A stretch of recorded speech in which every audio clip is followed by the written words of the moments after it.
চলতি মাসের শুরুতেই ঘোষণা এসেছিল ভারতের জনপ্রিয় ওয়েব সিরিজ পঞ্চায়েতের সিজন 3 মুক্তির তারিখ। এবার প্রকাশ্যে এলো ট্রেলার, যেখানে আছে রাজনীতি, রোম্যান্স ও প্রাণ খোলা হাসির উপাদান। ট্রেলারে বরাবরের মতোই দেখা গেছে ফুলেরা গ্রামের সারল্যে ভরা কিছু মানুষের মুখ।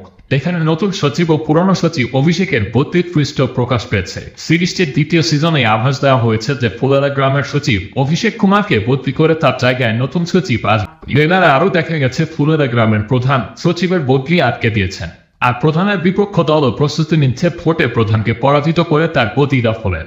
তাদের পেছন থেকে সাপোর্ট দিচ্ছেন দুষ্টপত্রীর বিধায়ক। 2 মিনিট 35 সেকেন্ডের ট্রেলারে এক নতুন মুহূর্ত দর্শকদের দারুণ এক বিনোদনের আভাস দিয়েছে। ভারতের জনপ্রিয় সিরিজগুলোর মধ্যে সবার উপরেই থাকবে পঞ্চায়েত। গ্রামীণ জীবনের মিষ্টি গল্পে নির্মিত সিরিজটি ব্যাপক আলোড়ন ফেলেছিল দর্শক মহলে। পঞ্চায়েত 3 এর ফার্স্ট লুক পোস্টারে জিতেন্দ্র কুমার ওরফে অভিষেক ত্রিপাঠীকে তার আইকনিক বাইকে দেখা গিয়েছিল।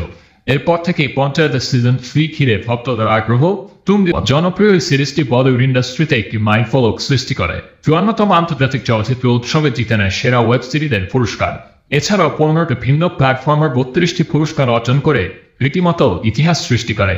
ভারত সহ পার্শ্ববর্তী দেশগুলোতেও বেশ জনপ্রিয় হয়ে ওঠে এটি। এবারের সিজনে একেবারে পুরনো ছন্দে ধরা দিয়েছেন জিতেন্দ্র কুমার, নীনা গুপ্তা, বিশ্বপতি সরকার, ফয়সাল মালিক, চন্দন রায়, পূজা সিং, সানভিকার মতো অভিনয়শিল্পীরা।